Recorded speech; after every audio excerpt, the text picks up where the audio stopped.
Welcome to U.S. History, um, Unit 1.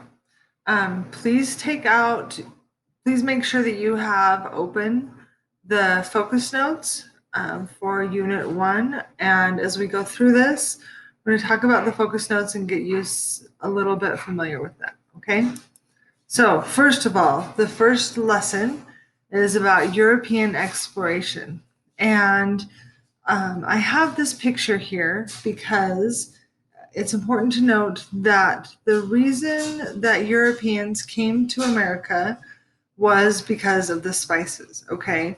Go back a little bit, and during the Crusades, people all of a sudden, Europeans all of a sudden um, went outside of their homes and outside of their little communities, and they went to places like India, and they discovered that India had a lot better spices than they did because food in Europe was pretty terrible at this time. Okay, so they wanted to find a Northwest Passage to go to India because it's a lot faster to travel on water than on land, right?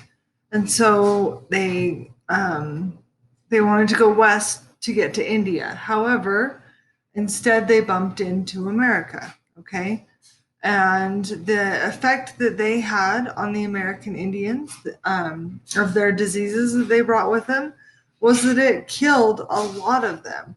Entire villages would die because they were exposed to their ailments there. Okay.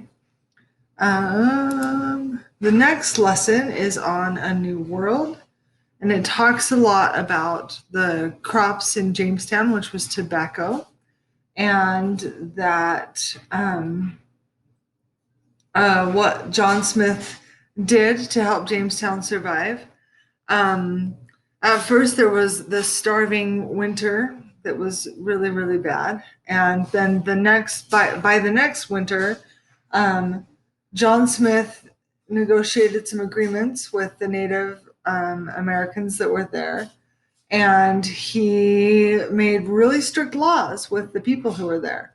If you did not work, you did not eat, and that was how it was. Um, the next unit is the next lesson is conflict in the colonies, and it talks a lot about how the French and Indian War led to the American Revolution.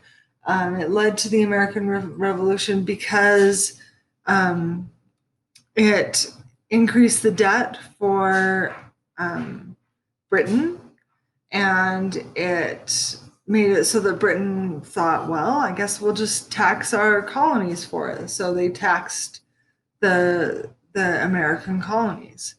And the American colonies would have been okay with that, except for they weren't represented in the taxes and they wanted to be. So there you go there.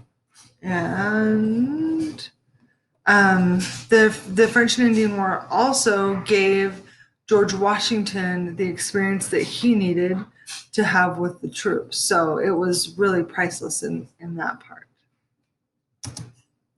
And then we have the beginning of the Revolution.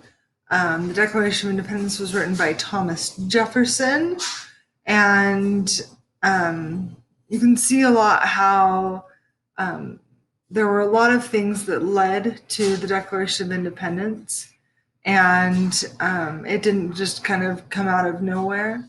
And so it's really fun to kind of see how the Enlightenment and stuff led to independence.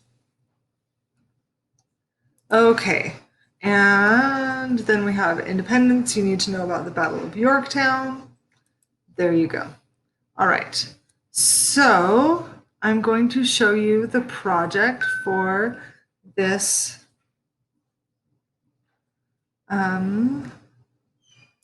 unit. And you're going to go to my page, my website, and your project is the colonial brochure. Let's see.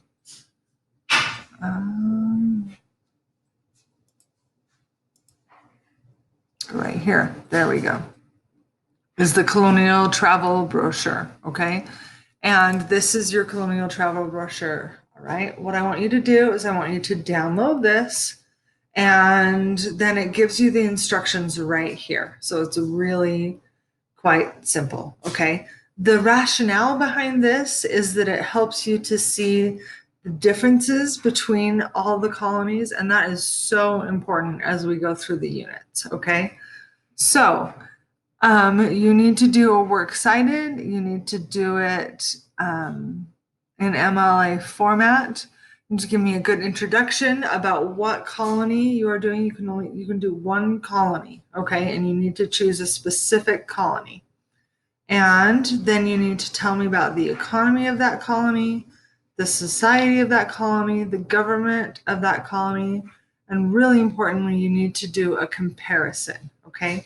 So if you get one of, say, the middle colonies, you need to compare your colony to New England and to the South, okay? So make sure that you compare it to the two other regions, all right? If you have any questions, please feel free to ask. And I hope that this unit is great and you learned some good stuff. Thanks so much. Bye-bye.